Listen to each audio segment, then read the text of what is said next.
This is Terry Williamson with RVDestination.blog. We're doing the Great River Road Trip. Cheryl and myself and Lincoln, our youngest grandchild. We're headed up the Mississippi River and on over through the UP and back down through Michigan and back home. So follow us on RVDestination.blog. That's https://RVDestinations.blog. You can also catch us on Facebook and also on Twitter and also on YouTube.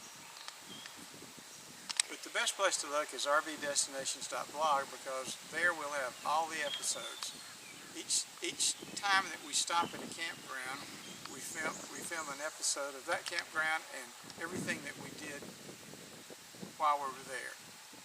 Like when we were in Memphis, we went to Graceland, we went to the Bass Pro Shop, we went to the Sultana Museum.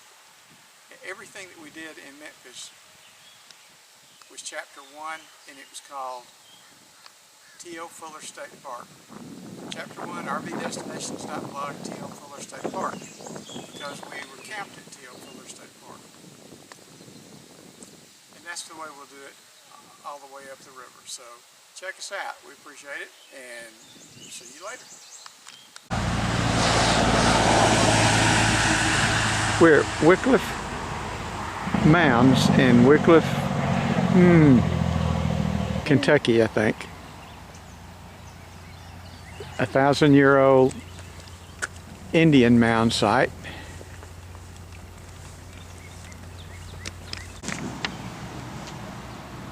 We're at the Wickliffe Mounds. It's a state historic site, and we're in Wickliffe in Ballard County, Kentucky.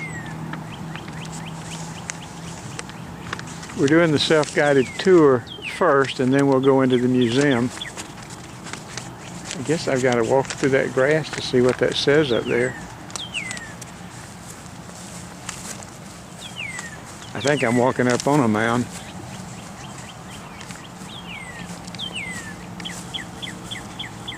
Ah, the Chief's Mound, Mound B. There's two platform mounds here. One's Mount A and the other one's B. They were built in successive stages over a period of about 200 years.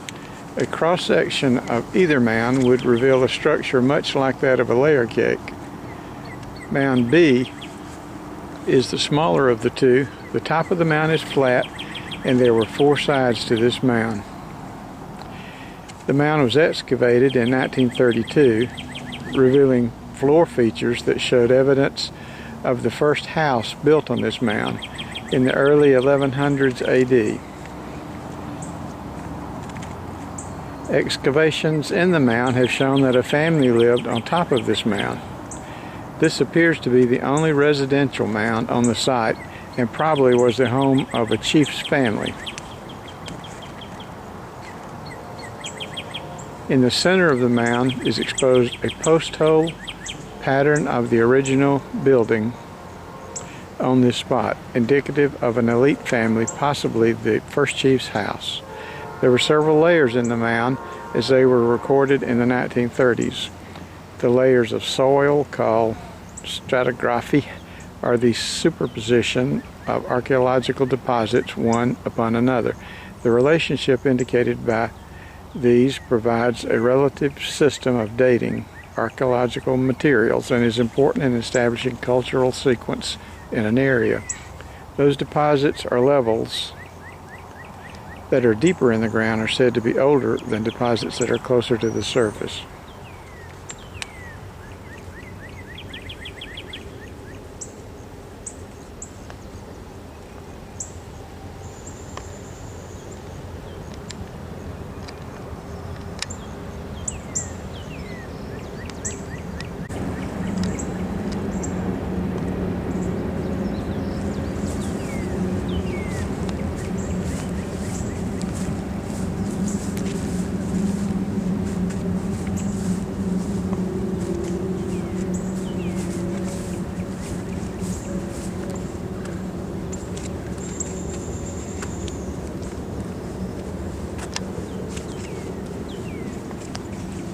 Okay, this must be the smaller Mound A. Maybe not.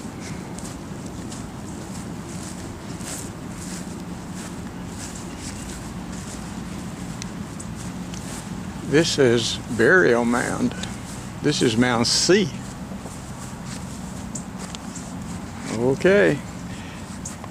In the burial mound, Indians of the Mississippian culture were buried in this cemetery mound sometime in the AD 1200s. A building was constructed over the exposed burials and placed on display for many decades. In 1991, the remains were taken from public view out of respect to Native American Indians and to be in compliance with federal laws that protect Indian burial mounds. Plastic replicas of the burials were then put on exhibit in the cemetery building. In 2011, after many years of consultations with Native American tribes and research collaborations with archaeologists, Kentucky State Parks reburied the remains of this mound in partnership with Murray State University archaeologist Dr. Kit Wessler, and with the Chickasaw Nation overseeing the process. The building was dismantled and the mound was restored.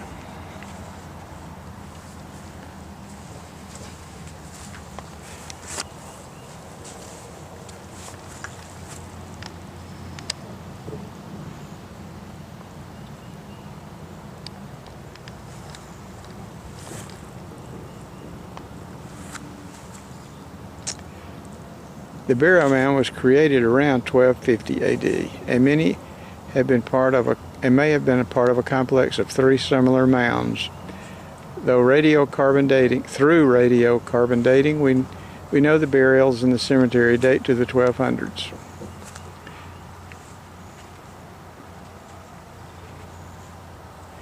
How tall were people buried in Mound C? The lengths of long bones, arms and legs, are relative to a person's height.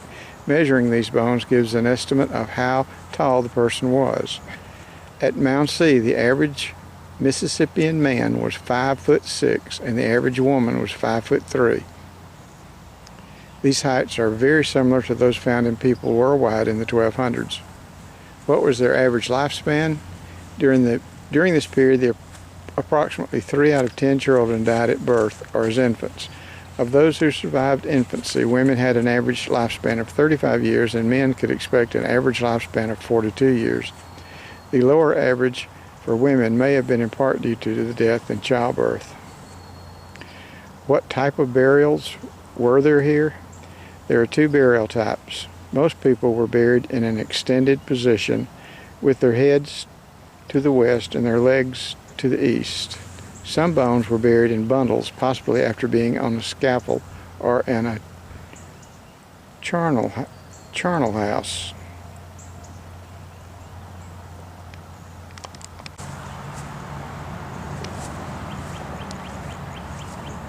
Okay, that was Mound B, and to the left was Mound C, so Mound A must be that one right over there. Headed over that way to read that one.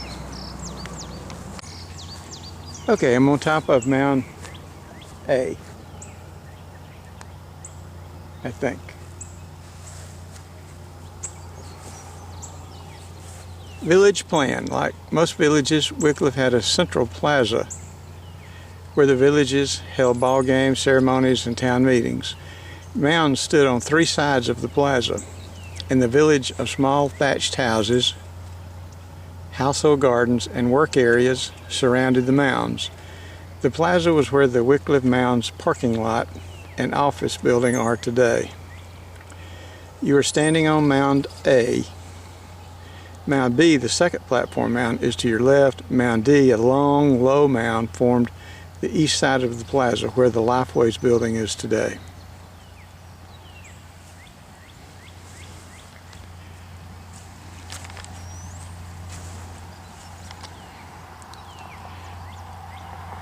Okay, I see the plaza where the office buildings are now, and I'm here, which it doesn't call this Mound A, but this is a platform mound, And this one was a platform mound, which did say it was Mound B, and the cemetery mound was Mound C.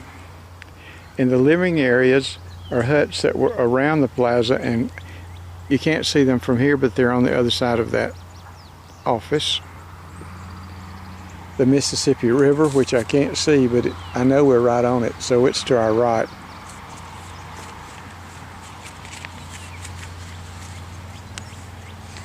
I'm wondering if they call this Mound A anywhere. Yeah, here we go. The ceremonial mound, Mound A. This is the largest mound on the site, named Mound A because it was the first mound excavated by Fane King in 1932. The mound was built in at least 6 stages up until the mid-1300s, when the village was abandoned. Based on evidence from excavations in 1932 and 1984 to 85, Wickliffe mound archaeologists do not believe that people ever lived on this mound. The mound and the building on top of it probably served as a special and sacred ceremonial area and the center of economic, political, and religious activity.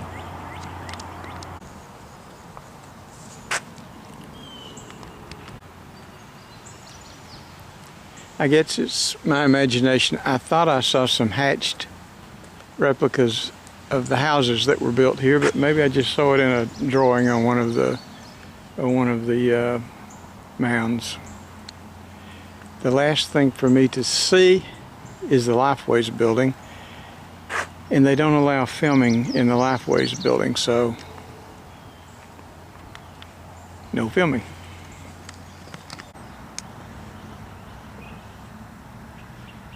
The Lifeways building was really cool.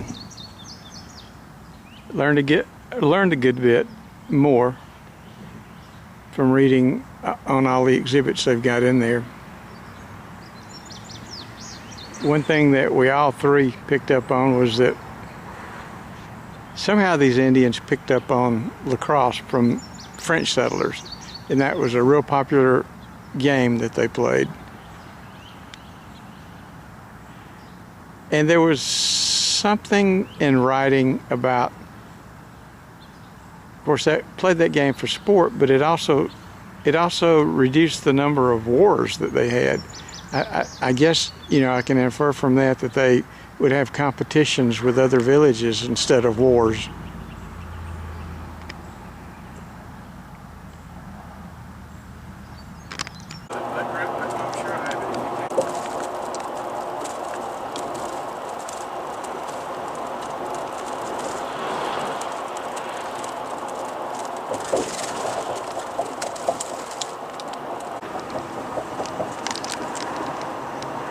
The road we're on now is actually called the Great River Road.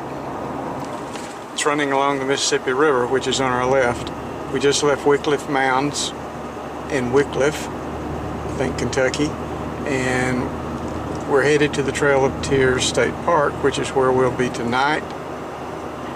So I think that's on the other side of the Mississippi River, so at some point up here, probably Cape Girardeau, we'll be crossing the Mississippi again. The Ohio River.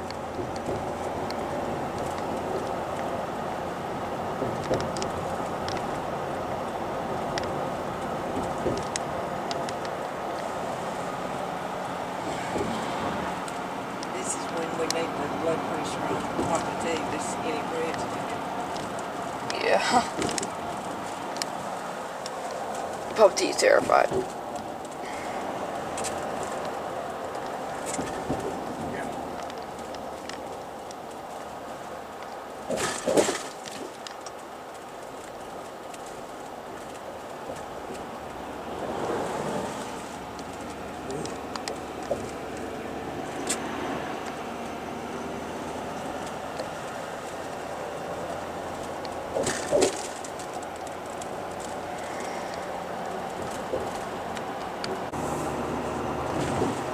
We're headed up the Great River Road. We're on the east side of the Mississippi River, running right along it.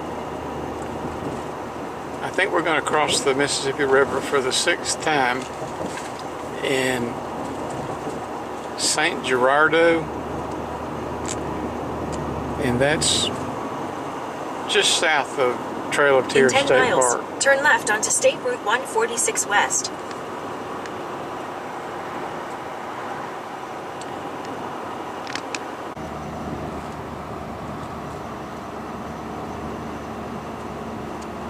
Yep, this is the Mississippi River. The Bill Emerson Memorial Bridge.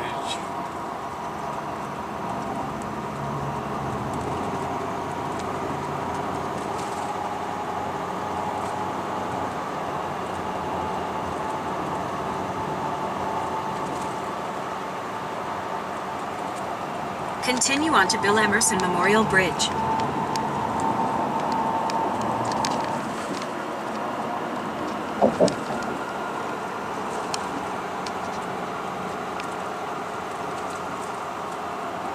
In 3/4 of a mile, turn right onto South Sprigg Street.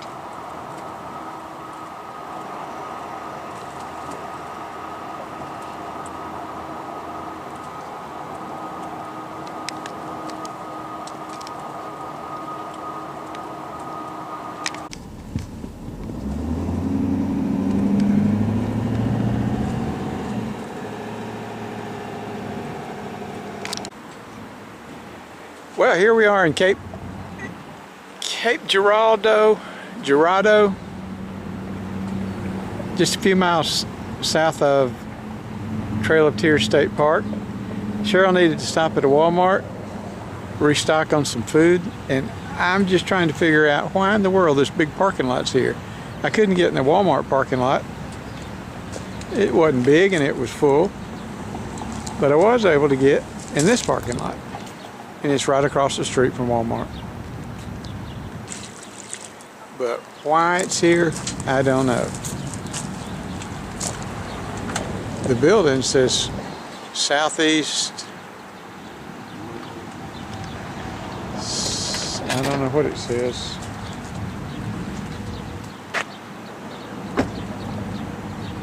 Southeast Health Point Plaza.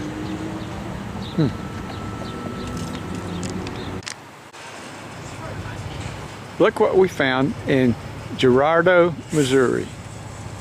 A Jeep with a Georgia tag on the back.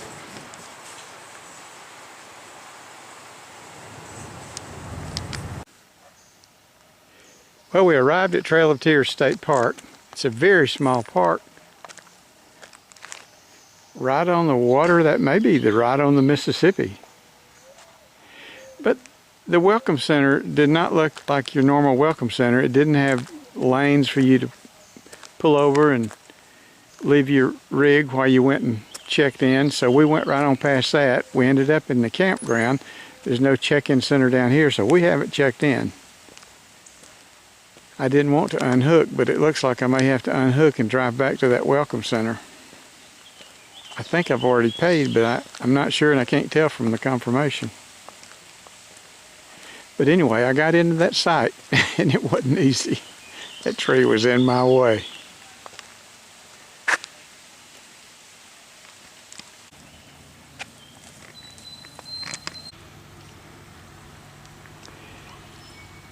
We've been warned not to get within 25 feet of the railroad. I can't figure out what those two buses are doing.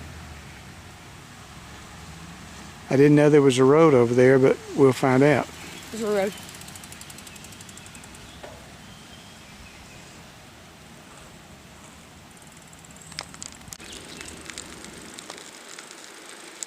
Hey, even I can ride my bicycle and film at the same time.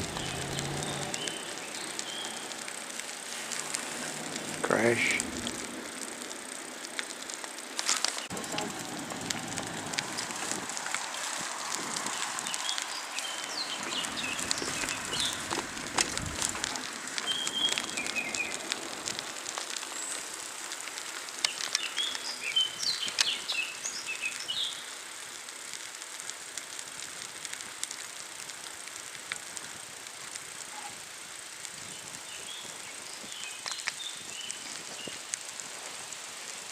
We are camping on the mighty Mississippi. There's a boat ramp.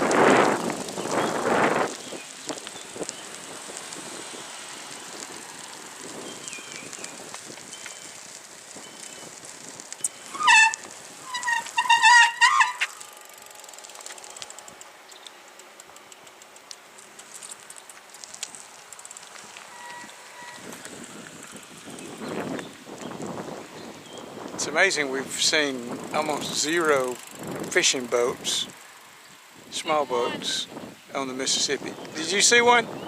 Yeah.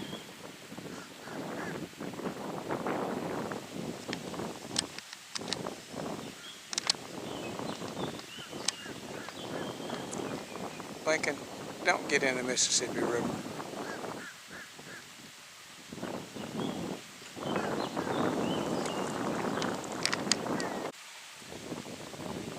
Does it look deep?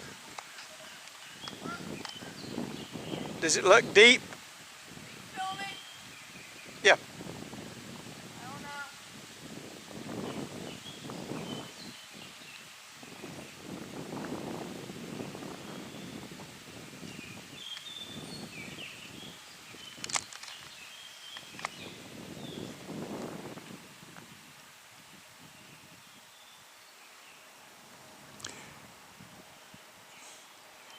Well, I started to say you couldn't get any closer to the Mississippi than this campground, but you can.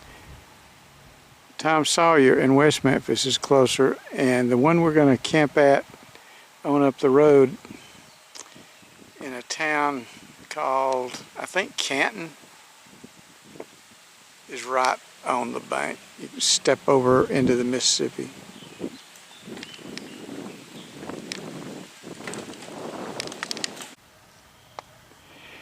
The camp post was telling us that at one time this used to be a little community.